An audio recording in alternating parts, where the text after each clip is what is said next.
सिंगला थाना कादरैया पंचायत रे सांबादिक सम्मेलन सूचना अनुसार कादरैया ग्रामर उन्नयनमूलक कार्य सुवर्ण रेखा नदी बाली उत्तोलन करा बेले किछि स्वार्थपर व्यक्ति अर्थ पाई गाड़ी सबु अटक करी थाना को हस्तांतर करिसेंती। तेबे ग्राम रे रास्ता काम चालू रहिबा सहित पंचायत को 122 टी प्रधानमंत्री आवास मिलिथिबा बेले लोक माने कम खर्च रे बाली पाई पारुथिले बोली ग्रामवासी प्रकाश करिथिले। तेणु प्रशासन तुरंत ग्रामवासी दुख को बुझी सहायता करने को सांबादिक सम्मेलन में निवेदन करिसेंती। शेख सिरुद्दीन कादरा ग्राम पंचायत कौन है घटना आज घटना आमर कादरा ग्राम पंचायत रो किछि सरकारी रास्ता कंक्रीट काम होउतिला मध्य 122 टा इंदिरावास आवास योजना आसीची किछि लोक आरंभ करले आज मध्य रास्ता काम भी आरंभ हेलानी आज मेटलिंग हेची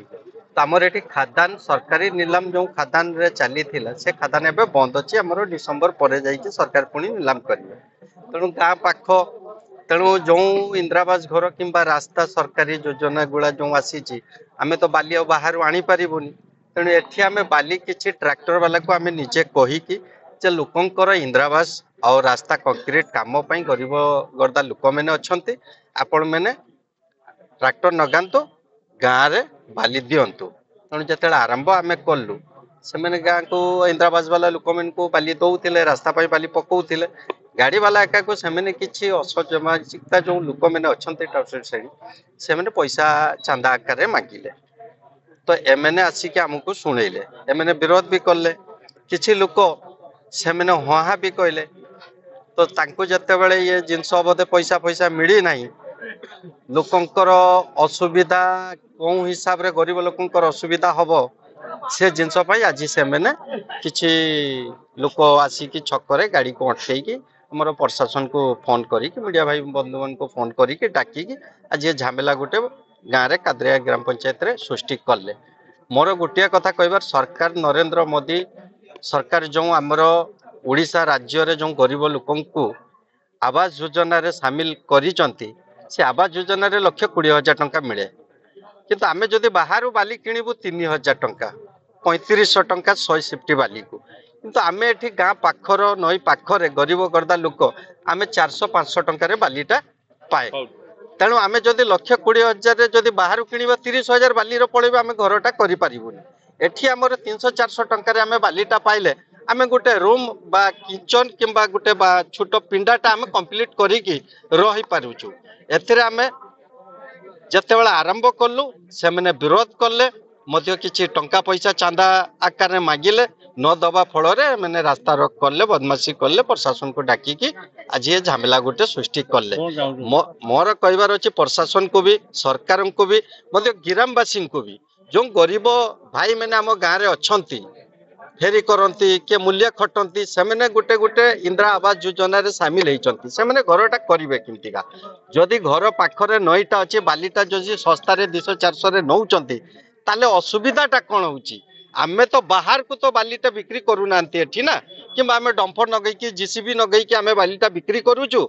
प्रशासन आसिक चाप किंबा ग्रामवासी चाप देले गोटे युक्तियुक्त कथा होता एठी तो आमे ग्रामवासी गरीब लोकंक पई बालीटा आमे उठाउचु ये बाली भी नई भी आम जगार किंतु सरकार दृष्टि से सरकार जगह तो सरकार आमको जिते साहाय्य करुच्ची आम 200 टंका 400 टंका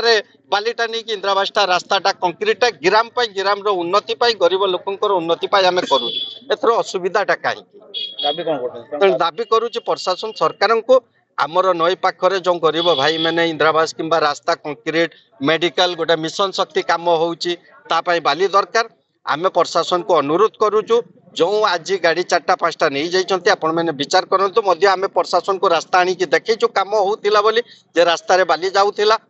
तेणु मोर निवेदन प्रशासन को भी ये बाबद रे विचार करंतु से गाड़ी को रिलीज करंतु छाड़ंतु आउ मध्य आमर जो इंदिरावास भाई मैंने पाइछंती तांको पई आमे ए खादान रु किछि बाली 100-200-500 टिप जहाँ भी बाली नागिबो आमे उठेइबा पई ये दाबी करूचु ये दाबी को सरकार मध्य प्रशासन आमर पूरण करंतु